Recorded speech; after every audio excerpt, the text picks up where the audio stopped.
now on Justice.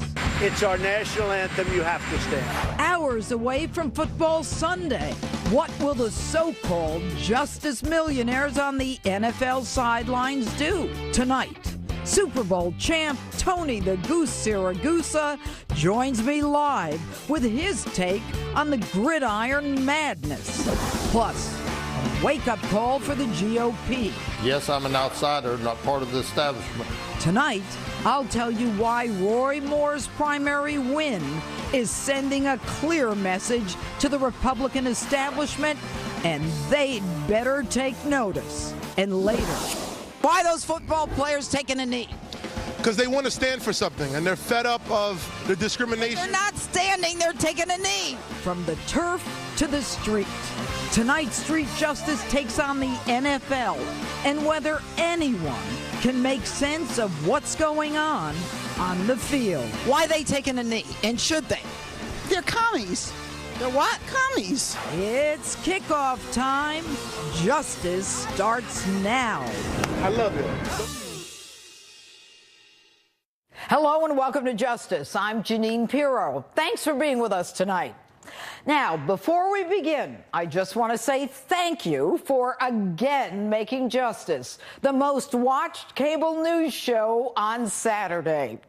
And another all-star lineup on tap for tonight, including conservative author Mark Steyn, Congressman Jason Chaffetz, and former NFL Super Bowl player Tony Siragusa, and a very entertaining Street Justice. But first, my opening statement. Establishment Republicans, beware.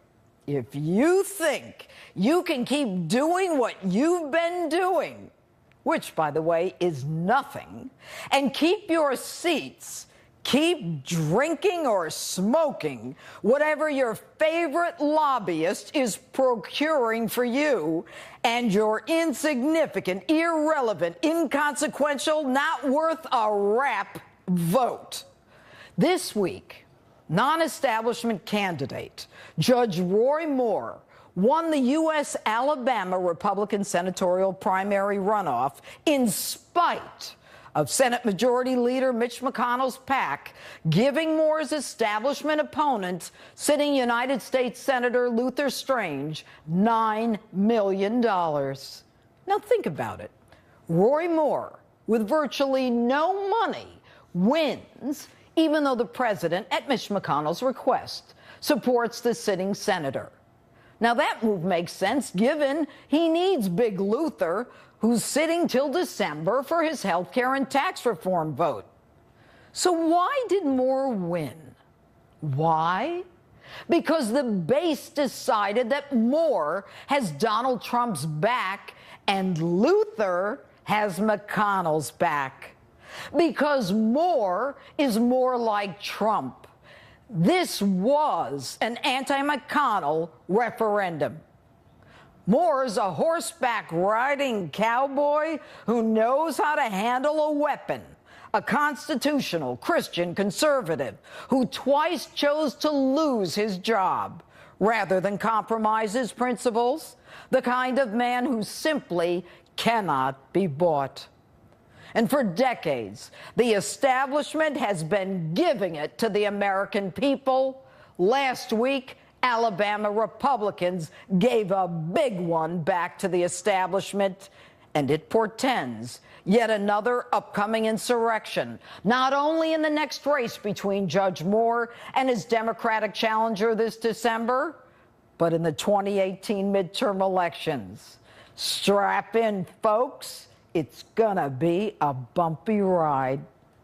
Now, Mitch, we gave you establishment bozos, the House and the Senate, along with the Oval, and you're still unable to repeal Obamacare, even the skinny repeal.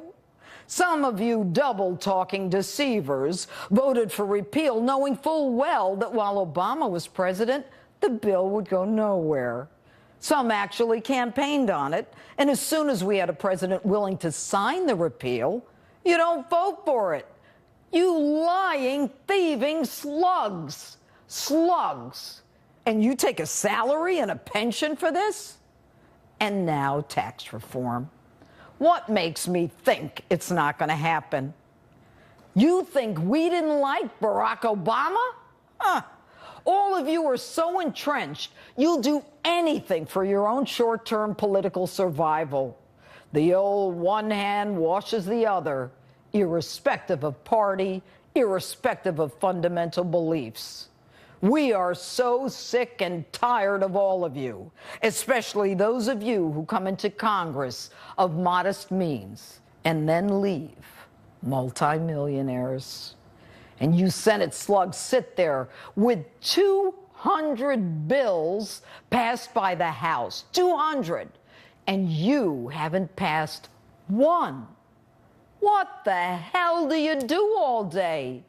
There is no way that you Senate Republicans can agree on even one of those 200 bills. You're either too busy drinking or smoking, or you hate our outsider president, the one that we brought in to drain your swamp so much that you're willing to let the Democrats win in 2018. But I got news for you. The American people, like those in Alabama, are ready for you. And it's not about money. It didn't take money for Judge Roy Moore to win. It was all about the new populist movement in America. So bring it on, Mitch.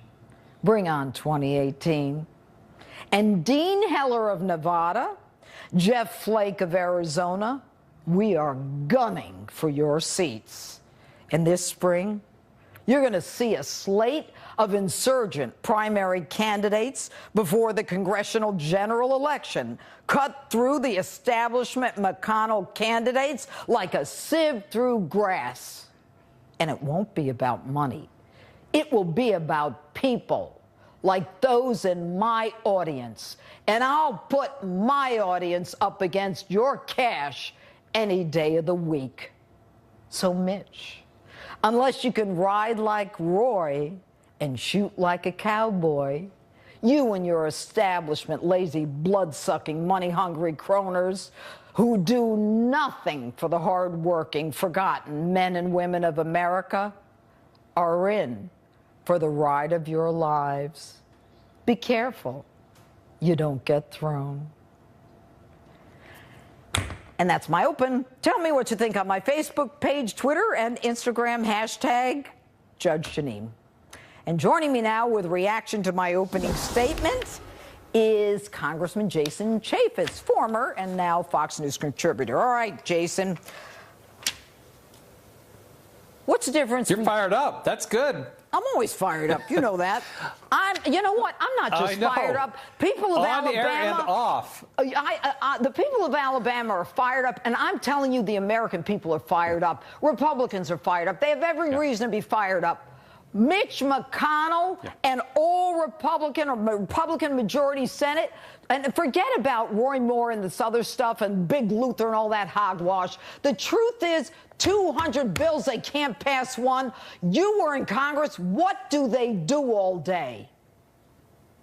I honestly can't tell you. And the number is actually close to 300 now that the House has passed out that are sitting in the Senate. Yeah, it's ridiculous. The thing I think that drives me crazy, and I know it does members in Congress and it does the American public, is when they don't vote. I mean, remember, the first vote on this health care bill was just a procedural vote. Right. It was not on final passage. It was, should we or should we not debate this? And I don't know how Rand Paul and Susan Collins and these others say, well, look, we don't want to debate it and we don't want any amendments to come up. And how John McCain says, no, we shouldn't do that. If you get past that hurdle, then you can offer amendments, then you can vote on those amendments, and if it ultimately fails, it fails. But you don't even get to that point. That's what's disgusting. Why do they even call themselves Republican if they're not willing to vote on a procedural vote and get a bill out on the floor? I mean, they shouldn't be Republicans. But you know what? Let's talk about tax. Go ahead.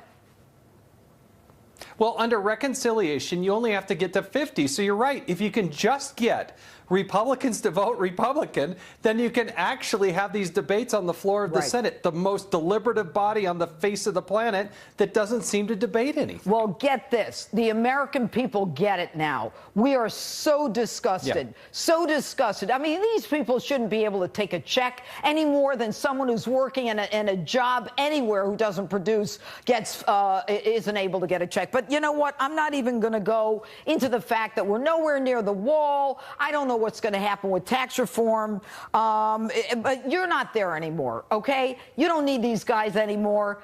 I want to know one thing, and I want to know this for my audience, for the Jeanine audience. I'll call them the Jeanine audience, okay?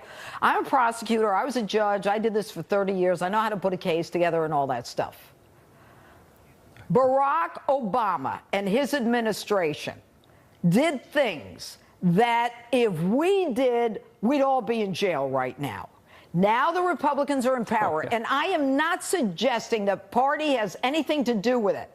But when we see blatant obstruction of justice, like we have seen in the Obama administration, example, when you've got Eric Holder committing perjury and being held in contempt, you were head of government oversight and reform, correct? You guys held him in contempt, yes or no? Yeah. Okay? Why is he not being charged with a crime? I can tell you that while I was in Congress and the chairman of the Oversight Committee, I did go over and visit with Attorney General Sessions, and it was one of the most frustrating discussions I had, because whether it was the IRS, Fast and Furious, the email scandal that we went through, I did not see the Attorney General willing to just let Lady Justice administer justice and follow through. I understood maybe the last 6 months of the Obama administration. I don't have that much time. You spoke with Sessions on IRS Fast and Furious. Did he give you a reason? Did he say he's presenting anything to a grand jury? Yes or no? No, he basically let me know that he wasn't going to pursue that he's not presenting anything on the so major IRS, cases. Okay, IRS on the major cases. Are we talking about Hillary Clinton? Because I haven't even gotten to her yet. He told you the email scandal with Hillary Clinton. We had the Clinton Brian Pagliano. We had the Brian Pagliano. I issued a subpoena to appear before the committee. He said no. He didn't even show up. We issued another subpoena. The U.S. Marshals served it. And, in my world, and in your court, I guarantee you that a subpoena is not an optional activity. We wanted the Attorney General to prosecute him, and he said no. Let me see if I understand you. He issued a letter and said, I will not do it. Okay, he told you he will not do it with Brian Pagliano, that he's not going forward on the Clinton email, Clinton Foundation, IRS, and Eric Holder Fast and Furious. No grand jury, no prosecution. Yes or no? No. He said no. He did not specifically said he wasn't going to do that on. But have you seen anything yet? No, I mean, we're at the end of September here, and I haven't seen one. I'm asking you, Jason. He told me no, he would not prosecute on Brian Pagliano in the email case. They're still trying to look at the Fast and Furious, and they have done nothing on the IRS case. Fast and Furious, the statute of limitations is going to run. I got to go. Jason Chaffetz, I'm frustrated. Thank you. Thanks. All right. Joining me now, conservative commentator and best-selling author Mark Steyn. How are you, Mark? I was okay until I heard the last couple of minutes of that. It's disgraceful. We have a corrupt Justice Department and a corrupt revenue agency. It was bad enough when they were corrupt in the cause of the ruling party. Now that party has been thrown out of office, and and a new party has taken over that cannot actually clean up the corrupt revenue agency and the corrupt Justice Department, and that's very disturbing. Mark, I got to tell you, tonight what I heard from Jason Chaffetz, who actually went to Jeff Sessions, our Attorney General, actually spoke to him. What I heard is more than I have heard ever publicly stated on television. And that is very disconcerting. It is. I've never heard anyone go this far and repeat the conversation that he had with our Attorney General. Now, this is a problem. This is a problem worth discussing with the president, because if our Attorney General is not even willing, and I have a great deal of respect for Jeff Sessions, always did. He's a man of honor and a man of integrity, and I have always taken his side. Although recently I've started to wonder, this is another issue. If you Right. are not willing to impanel a grand jury and look at the very least the Clinton Foundation and the in-your-face blatant pay to play, then we have to rethink the Attorney General, especially when this Attorney General backed off, opened Donald Trump's flank, and everybody is now subject to an indictment because Bob Mueller, who's friends with Jim Comey, is looking to indict anyone he can. But anyway, Mark, what do you... But just to stick with that, Judge, I mean, Hillary Clinton's going around the country with a book called What Happened. What happened is that a significant proportion of the American people in key states decided they didn't like her sense of entitlement, which includes the fact that she is not perceived to be subject to the same rules as everybody else is. There's a basic equality before the law issue in the way America has the capriciousness of a crumbling justice system in which if you're certain people, you can do as this guy Paliano did and treat subpoenas with contempt and know that no one is going to issue an arrest warrant for you because they know you're Hillary Clinton's pal. It's an equality before the law issue. That's what voters rejected in November, and that's what Alabama voters rejected the other day. And if you ignore a subpoena, or if, like Hillary Clinton, you destroy iPhones, BlackBerries, if you lie to Congress, if you lie to investigators, if you lie to the FBI, if your name is Martha Stewart, you go you do not pass go, you go immediately to prison. This is an in-your-face affront to Lady Justice and the American criminal justice system. And I think that Jeff Sessions, and I'd love to have him on my show, I would love for him to come here and talk to my viewers about what is going on in the justice system and in the Department of Justice. You know, I think it's great with the universities and free speech and all that great stuff. But I worry about this country. I worry about what's going on. I look at Europe and I worry that America is falling apart. We're becoming this global nation where people are not worried about the Constitution. They're not worried about law and order. They're worried about crazy stuff, and as opposed to what America's foundation is and what we should be doing.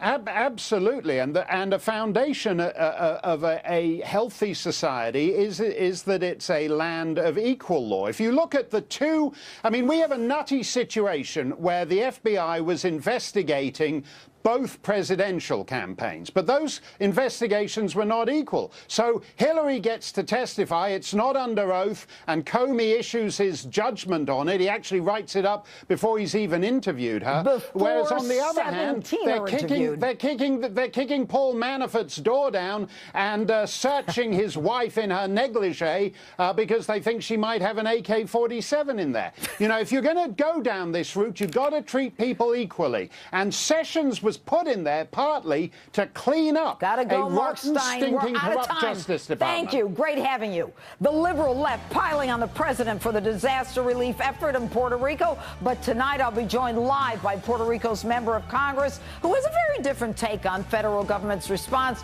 You're going to want to hear this one. And next, ridiculous protests on the football field.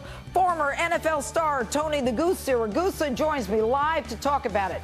And then we'll take that same issue to the street. For tonight's Street Justice, a lot on tap as we roll on. Stay with us. Oh, it's like a group thing where no one has a mind, no one has a brain. They just follow each other, and they don't know what they're doing. I know what they do follow. What do they follow? A football. Touche.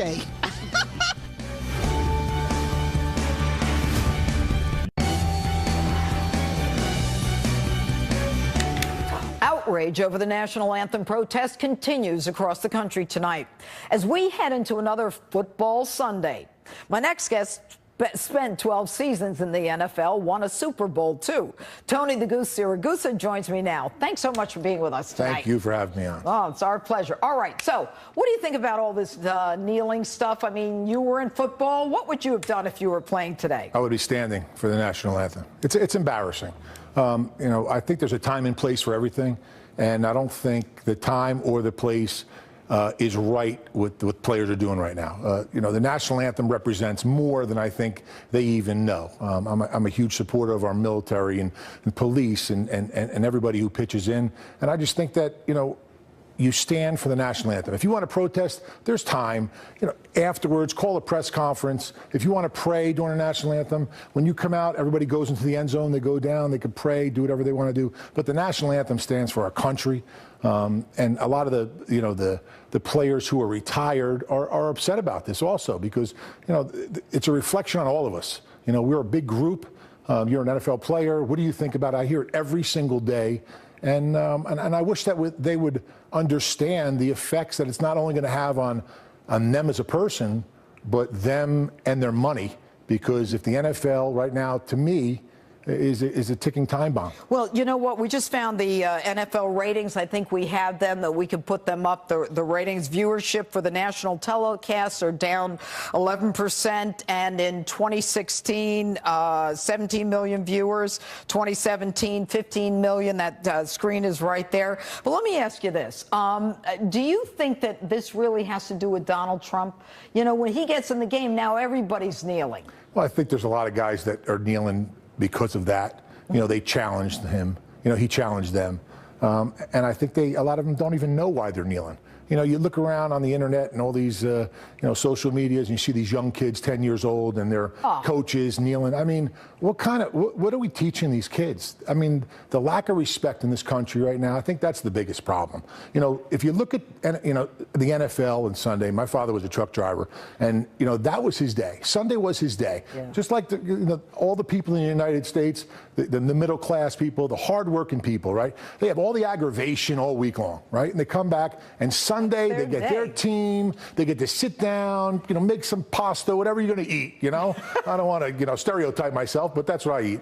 But, you know, you sit down and you don't have to go and worry about anything. You're just going to watch your team play, and it's a pure game. Well, they ruined it. Now, all of a sudden, politics is involved and protesting and all this other stuff. People are disgusted. They don't want that. Okay. You know, it seems to me that they knew the kneeling wasn't going so well, and now they're locking arms. And, you know, is locking arms any different than kneeling? I mean, isn't it ultimately, you know, a defiant gesture, this new locking arms thing? And why are the owners getting involved? Why is Jerry Jones double talking? They're trying to find a way to go and make it, to heal the wound. As far as locking arms and standing up, I have no problem with that. You're standing up, you're respecting the flag, you're looking at the flag. Yeah, forget locking. Their right hand should be on their chest. It should be. It should be. But I'll take standing up. As if you stand up, you're respecting the people who fought, died for the flag. I mean, NFL players have. Pat Tillman. I mean, we bring him up, right? He goes and leaves the NFL, goes in, you know, goes into the military and pays the ultimate price, right? Loses his life. I mean, I have respect. You know, when I played from 12 years in the NFL, when that national anthem plays, I get chills down my spine. Even still, I stand at home when the national anthem is played. I mean, I just think it's something special. And absolutely, I get up and I yell at people if they have their hat on. We're out of time. It bothers me. You know what? I love that ring. That's a Super Bowl ring. Listen, Tony has a great podcast. We're going to put it on in a minute. I know we had it. We're going to Chiron it. Tony Siragusa, thanks so much for being with us. I'd love to have you back. And please, go after Jeff Sessions. Go after Jeff Sessions? That aggravates me. Can I wear your ring? Right in the head. Okay. Donk. Street Justice on this very special topic still ahead. Plus, Puerto Rico's member of Congress is here live with a voice you need to hear about. Can I wear it now? The White House and the relief effort in Puerto Rico. Come on, let me wear your ring. Yeah. And next, we'll debate the NFL tax reform, the disaster response with a three-person panel. Right here. Justice rolls on.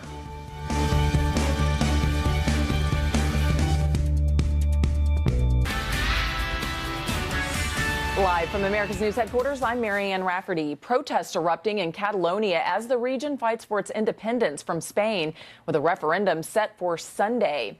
Catalonia's defiant regional government is pressing ahead despite Spain's constitutional court suspending the independence vote more than 3 weeks ago. The government calls the vote illegal.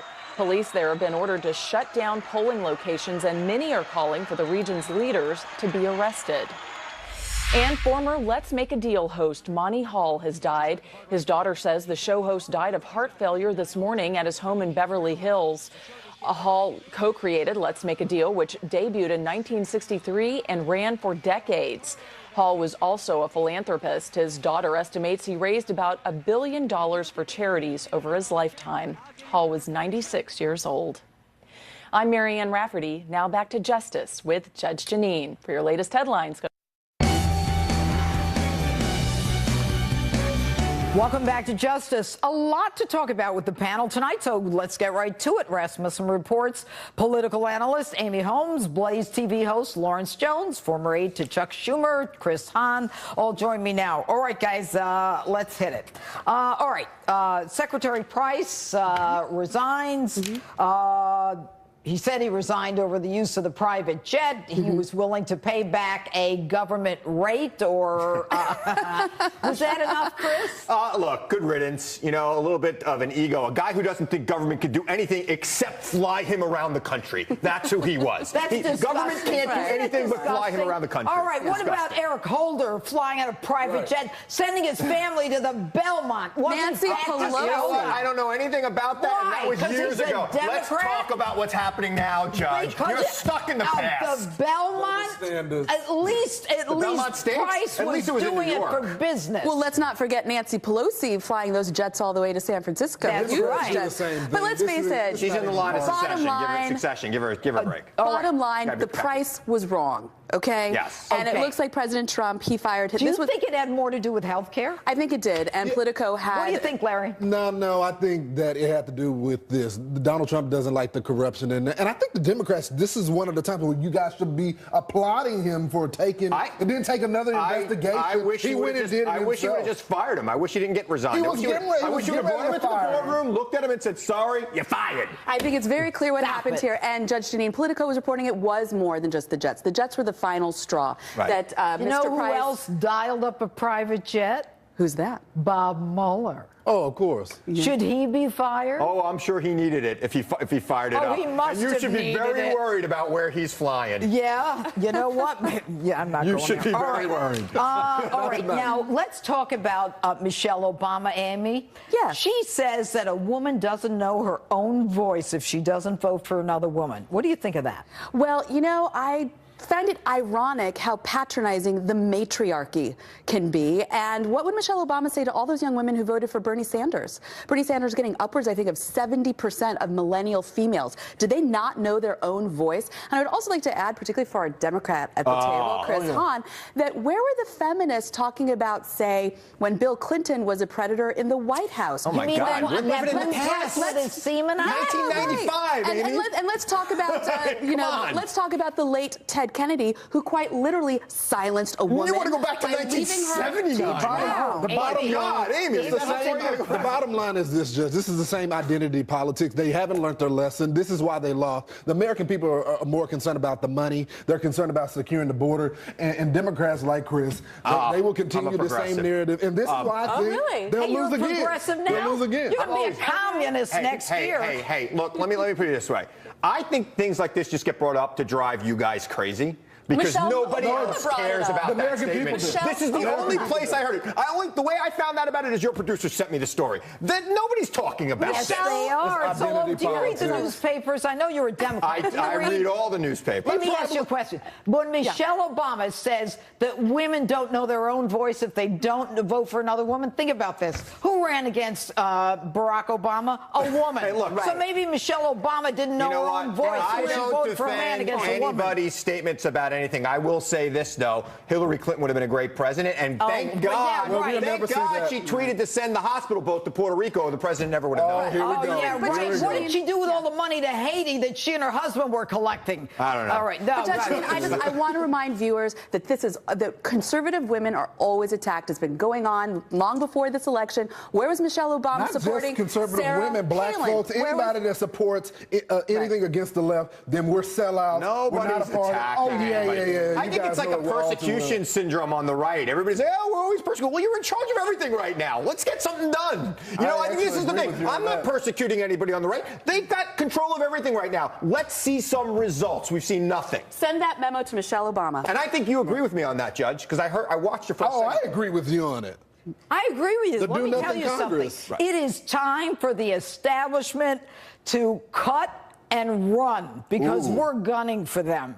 They do not belong there. If the American people put this man in office to drain the swamp, they are the swamp. They continue to prove it, but it's not about me. So let's talk about the NFL. Yes. We had Super Bowl champ here tonight. I saw him. All right. What do you think about these guys who take a knee? Should they be doing this somewhere else? First of all, I always stand for the flag.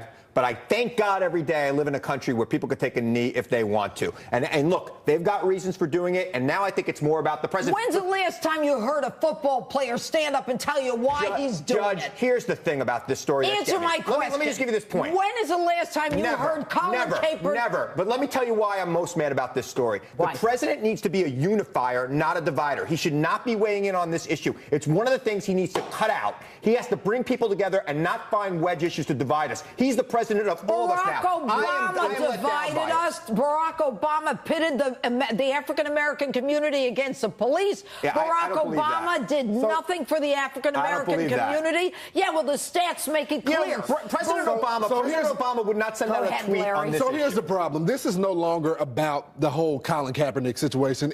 I would note that during the Colin Kaepernick movement, he didn't have the 3 NFL players kneeling with him. It wasn't until after the president's comments that. So this is more of a movement against the president, not so much of the original. But what I'm saying is the left is saying this is because of police brutality. It's no longer about that. I think everybody knows it's about the president. It's about the president. You guys were doing. all know it's about the president. So why not go to the White House and kneel in front of the White House? Listen, leave us alone. Listen, we know that this is a big middle finger to President Trump. That's all but the larger issue about free speech, I think these players have a right to kneel, but I think that they also have to bear the consequences. That field is a stage, and they're in front of an audience. They have a right as long as the owner says and okay. if they choose to make a political Amy Holmes, Lawrence Jones, Chris Hahn. I like that. Thanks so much. All right, from the gridiron to the pavement, street justice takes on the NFL. Still ahead. And next, Puerto Rico's member of Congress, Jennifer Gonzalez Colon, is standing by to give me the real story on the federal relief effort on her home island.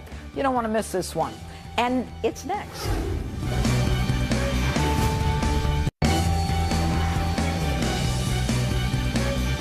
Developing tonight, President Trump unleashing several tweets today, praising the government response to Puerto Rico while slamming the Democrats and fake news. The president even tweeting a thank you to my next guest a few hours ago. Puerto Rico's Congresswoman Jennifer Gonzalez Colon joins me now.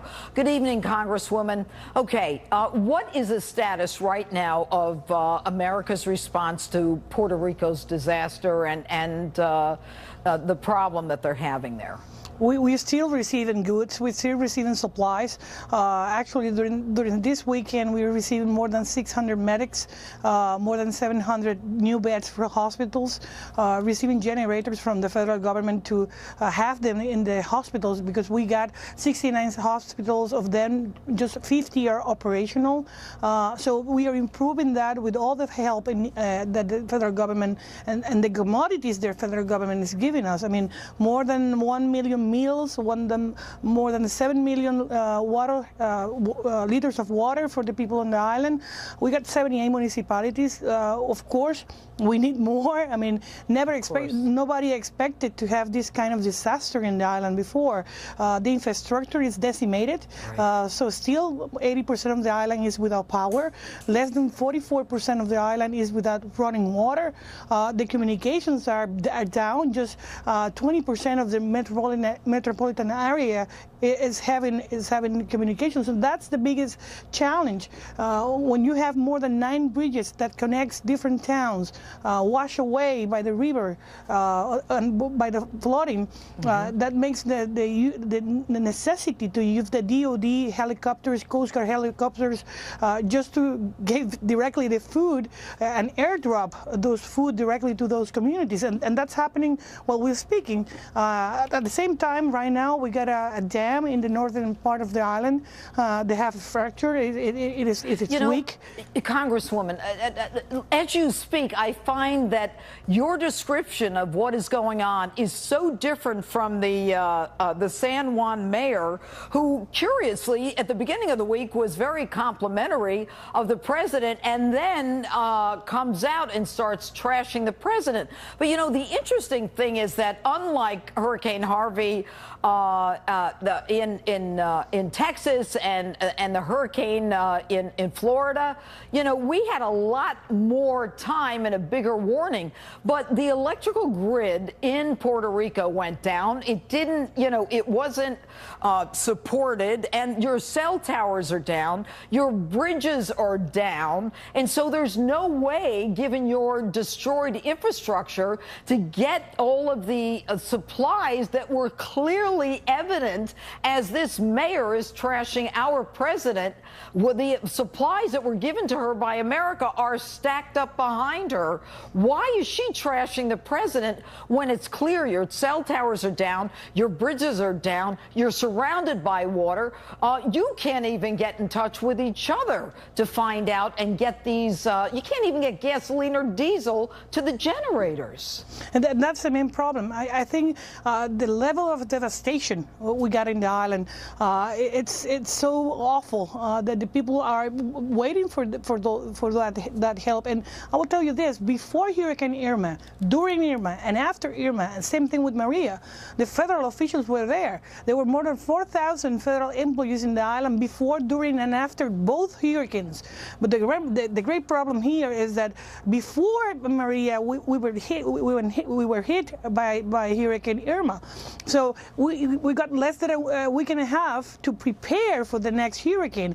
And when you have your ports closed, your airport down, and you don't have a way to get the supplies, I mean, everything is gonna take a long time. Different situation. All right, Congresswoman, I don't mean to cut you off, but we're out of time, and I know that we've got 14,000 people there, federal personnel. But I need to thank President Trump, because his commitment to Puerto Rico, he sent more than 36 agencies to the island. We got to go, Congresswoman Gonzalez-Colon.